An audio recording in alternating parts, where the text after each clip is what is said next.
Assalamualaikum warahmatullahi wabarakatuh. Selamat jumpa di channel YouTube saya. Apa kabarnya teman-teman di mana saja Anda berada? Masih stay home, jaga jarak fisik, pakai masker kalau di ruang publik, sering cuci tangan? Ya, mudah-mudahan kita semuanya terhindar dari COVID. Dan juga jaga sistem imun, supaya tidak gampang tertular. Nah, ngomong-ngomong tentang sistem imun, mungkin pada pengen tahu ya, sebetulnya yang dimaksud dengan sistem imun itu seperti apa sih? Dan juga bagaimana sistem imun kita bisa mencegah atau mengeliminasi virus SARS-CoV-2 atau COVID-19. Nah, pada vlog kali ini saya mau kasih kuliah nih ya, sedikit tentang sistem imun pada manusia dan bagaimana kita harus menjaga sistem imun tersebut ya. Bagaimana tubuh kita bisa mengeliminasi atau melawan benda-benda yang berbahaya semacam virus, bakteri, dan sebagainya. Baik, saya akan coba share screen saya. Ya. Oke ya, jadi ini kuliah singkat saja. Ya, jadi sistem imun pada manusia itu sebetulnya ada dua macam golongan ya, atau dibagi menjadi dua golongan, yaitu adalah sistem imun innate. Innate itu berarti sistem imun bawaan. Jadi ketika kita lahir, maka Allah udah ngasih pada kita ini sistem imun bawaan, ya, yang sifatnya tidak spesifik, ya. Kemudian sistem imun adaptif. Sistem imun adaptif ini adalah sistem imun yang diperoleh selama masa perkembangan. Jadi selama kita setelah lahir, kemudian kita makin besar sampai dewasa gitu ya, maka sistem imun itu nanti akan berkembang dan akan ada istilahnya adaptive immunity. Nah, kemudian sistem imun yang diperoleh itu bisa bersifat alami ya atau bersifat semu atau artificial. Apa maksudnya alami? Jadi sifat alami adalah atau natural adalah diperoleh secara alami. Dan sifat alami tadi juga bisa dibagi dua lagi, yaitu pasif dan aktif. Pasif itu artinya kita tidak perlu menghasilkan antibodi, tetapi kita memperoleh antibodi dari luar. Contohnya adalah ketika bayi baru lahir, maka dia masih mendapatkan antibodi dari ibunya. Itu adalah sifat natural yang pasif, jadi maternal ya, berasal dari ibu ya. Kemudian kalau sifatnya aktif dan natural adalah kalau misalnya ketika kita masih bayi ya atau anak-anak, kemudian kita sakit. Misalnya lagi bayi belum sempat imunisasi, sakit cacar ya. Nah, maka tubuh bayi akan menghasilkan antibodi terhadap cacar. Maka dalam beberapa waktu nanti si bayi akan kebal terhadap cacar karena tubuhnya sudah menghasilkan antibodi ya. Jadi itu adalah kekebalan secara alami. Jadi mungkin dalam beberapa lama, walaupun tidak seumur hidup juga ya, akan terjadi kekebalan terhadap cacar. Jadi dia tidak akan terkena cacar lagi sampai beberapa waktu. Itu adalah sistem imun yang diperoleh secara alami. Bagaimana yang sistem imun artifisial atau semu? Semu itu berarti dibuat. Nah, yang dibuat itu adalah misalnya orang mendapatkan antibodi dari luar ya. Jadi tubuhnya tidak menghasilkan antibodi sendiri, tetapi antibodi itu diperoleh dari luar. Contohnya adalah ketika maaf, pada pasien COVID itu dia mendapatkan plasma yang berasal dari orang yang sudah sembuh ya. Pernah mendengar ya, mungkin adalah terapi plasma konvalesen. Itu termasuk mendapatkan antibodi transfer dari luar ya. Nah, sedangkan yang artifisial tapi aktif adalah ketika diimunisasi.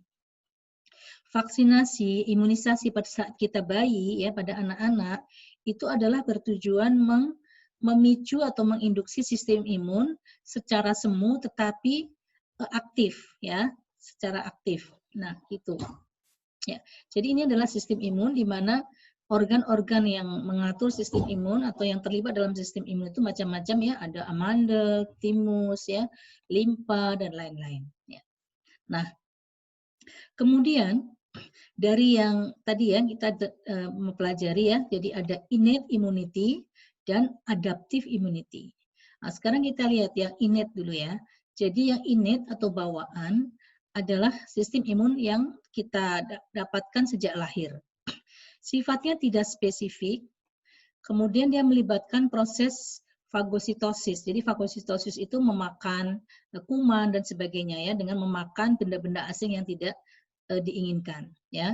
Dan itu melibatkan sel-sel namanya sel-sel imun ya, yang namanya eosinofil. Kemudian ada sel-sel dendrit ya, sel-sel NK cell, ini adalah natural killer cell ya, komplement, ini ya neutrofil begitu ya.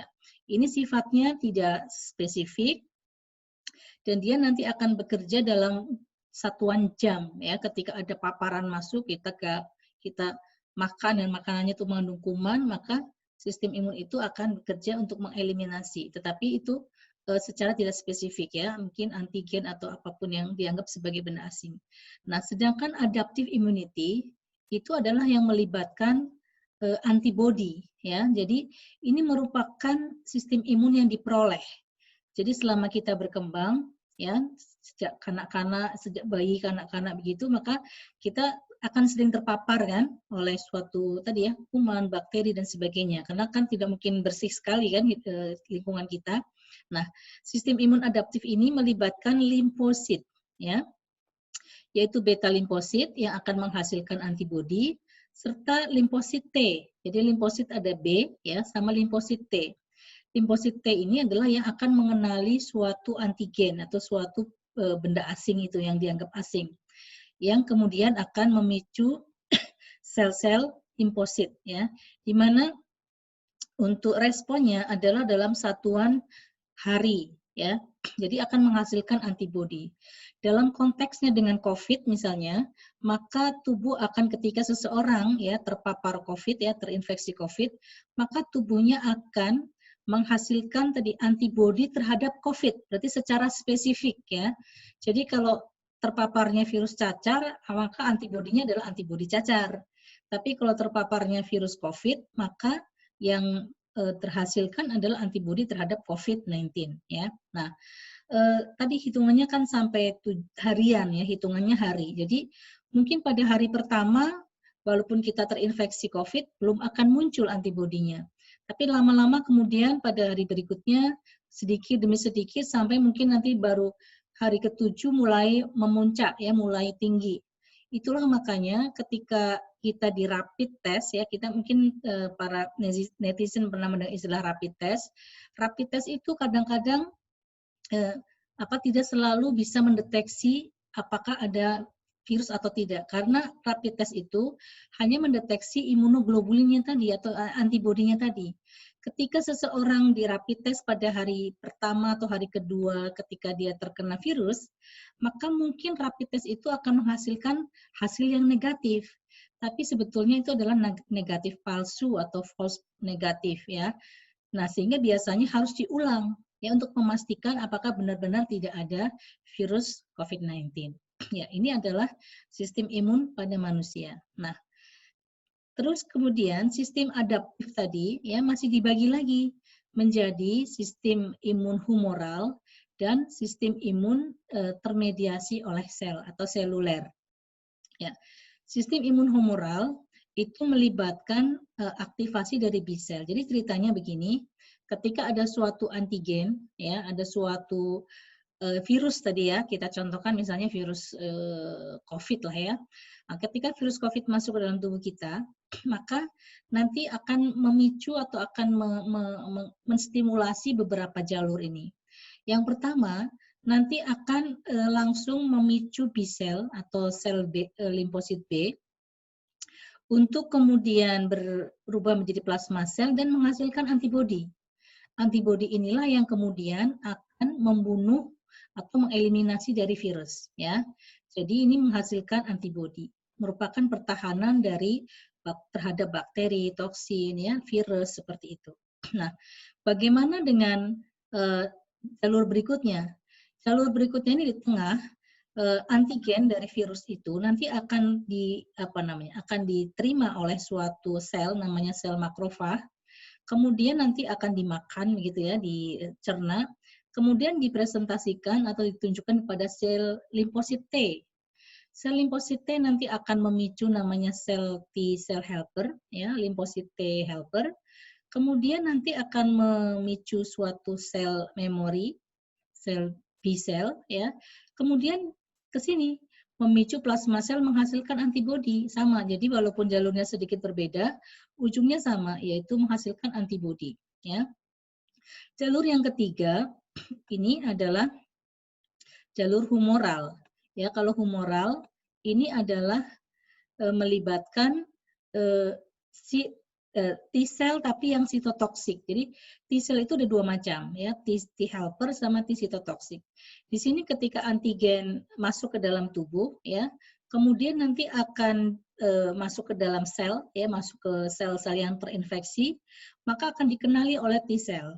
Sama T cell, sel itu kemudian dibunuh. Jadi sel yang terinfeksi itu yang nanti akan dimusnahkan oleh T cell sitotoksik, ya.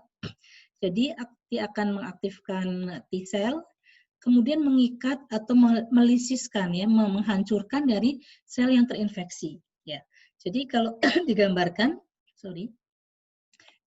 seperti ini. Jadi bagaimana sistem imun bekerja melawan virus? Ini tadi ada respon humoral, ya, di mana kemudian menghasilkan, ya, ini virusnya, ya, virus influenza atau mungkin virus COVID, nanti akan memicu limfosit B ini menghasilkan antibodi. Antibodi inilah yang kemudian akan mengeliminasi virus, ya. Kemudian bisa, ya, jadi sel limfosit B akan mengenali virus sebagai musuh, menghasilkan antibodi terhadap virus, antibodi akan mengeliminasi virus dari tubuh. Kemudian kalau respon seluler tadi udah dijelasin, ya, ada lewat T helper sama T sitotoksik. Kalau lewat T helper maka jalurnya seperti tadi, ya, dia akan memicu sel limfosit B untuk menghasilkan antibodi, ya. Menghasilkan sitokin dulu, kemudian akan memerintahkan B cell, ya, B limfosit untuk menghasilkan antibodi. Sedangkan lewat jalur T sitotoksik, dia nanti akan memakan sel-sel yang terinfeksi. Jadi sel yang terinfeksi itu akan dimakan. Nah, jadi melihat seperti ini berarti apa? Kalian atau teman-teman akan mengetahui betapa pentingnya sel-sel imun itu dalam tubuh kita, ya, diperlukan. Karena apa? Ketika sistem imun kita bekerja dengan baik, maka dia bisa mengeliminasi virus yang masuk ke dalam tubuh kita. Gitu, ya. Nah, bagaimana sih caranya, mungkin lebih detail lagi, bagaimana sih caranya antibodi ini melawan antigen, melawan patogen? Jadi antibodi yang dihasilkan oleh tubuh kita nanti akan melakukan netralisasi terhadap virus atau bakteri, ya, dinetralisasi seperti ini supaya nanti ketika menjadi lebih besar seperti ini maka nanti akan dimakan, di fagositosis, dimakan begitu, ya. Kemudian bisa dengan aglutinasi menjadi clumping, ya, menjadi bergabung, kemudian juga akan dimakan, ya. Presipitasi juga, kemudian juga terjadi fiksasi komplement yang akan melisiskan sel yang akan terinfeksi. Jadi intinya antibodi itu sangat penting, ya, untuk mengeliminasi dari patogen, ya, termasuk virus COVID. Nah, sehingga sangat penting tubuh kita untuk menjaga sel-sel imun tersebut, ya. Nah, jadi ketika pertama kali seseorang dipaparin oleh suatu patogen, ya, maka jadi istilahnya antigen, ya, ketika kita pertama kali terpapar antigen, misalnya terinfeksi virus COVID di sini, maka dalam waktu tadi, ya, 7 hari kemudian baru muncul nih antibodinya, ya, antibodinya baru muncul, kemudian sampai puncaknya, katakanlah sampai 14 hari, ya, kemudian akan turun lagi. Nah, jadi antibodi itu tidak akan selamanya juga, ya. Jadi dia nanti akan sampai batas tertentu dia akan turun lagi. Seperti yang saya sampaikan tadi, ketika kita melakukan rapid testnya di sini, ya, misalnya hari ke-5, misalnya atau hari ke-3 gitu, ya, maka mungkin akan kelihatan negatif hasilnya. Karena apa? Antibodinya belum terbentuk, ya. Nah, kemudian bisa turun lagi begini. Nah, biasanya ketika kita mendapatkan paparan berikutnya untuk antigen yang sama, maka nanti kita akan menghasilkan antibodi lagi terhadap si antigen tersebut, tapi dengan jumlah yang lebih tinggi. Jadi namanya ini adalah secondary immune response. Jadi ketika sudah pernah terpapar, maka kemudian bisa turun lagi antibodinya, tapi ketika terpapar lagi, nanti akan menjadi lebih kebal karena antibodinya akan meningkat. Ini sebenarnya konteksnya ketika imunisasi, ya. Jadi ketika kita bayi, ya, teman-teman bayi gitu, biasanya kan kita kalau imunisasi nggak cukup sekali, ya. Kadang ada beberapa imunisasi yang harus diulang. Misalnya bulan sekian, ya, sekian bulan imunisasi, nanti umur sekian harus imunisasi lagi. Tujuannya apa? Tujuannya adalah melakukan booster atau meningkatkan sistem imun ini, yaitu memberikan secondary immune response, ya.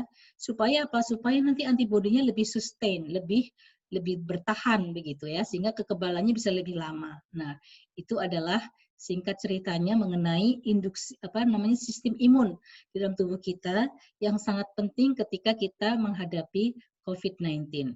Ya, jadi seseorang bisa mendapatkan kekebalan terhadap COVID-19 ini adalah ketika pertama kali dia terinfeksi. Dia akan menghasilkan antibodi terhadap virus SARS-CoV-2 ini dengan cara secara aktif dan alami, gitu ya. Jadi bisa kebal.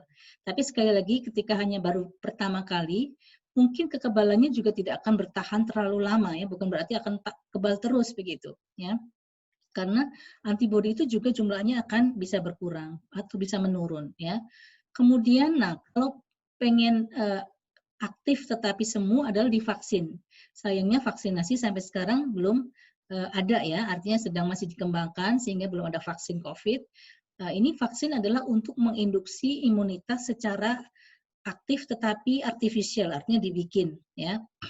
Kemudian kalau yang imunitas pasif tetapi dibikin adalah dengan plasma konvalesen. Ya, jadi pernah dengar terapi dengan plasma orang yang sudah sembuh ya, tentunya orang yang sudah sembuh harus dipilih ya, tidak boleh sembarangan juga.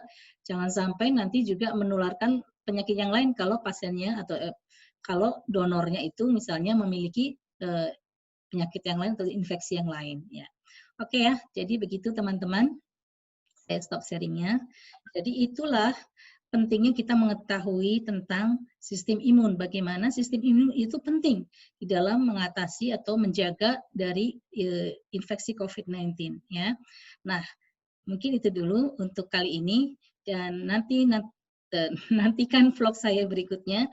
Saya akan cerita bagaimana obat bisa mempengaruhi sistem imun ya. Oke. Mungkin sampai sini dulu. Sampai ketemu di vlog saya berikutnya. Jangan lupa subscribe, komen, ya, dan share. Ya, oke. Sampai ketemu. Assalamualaikum warahmatullahi wabarakatuh.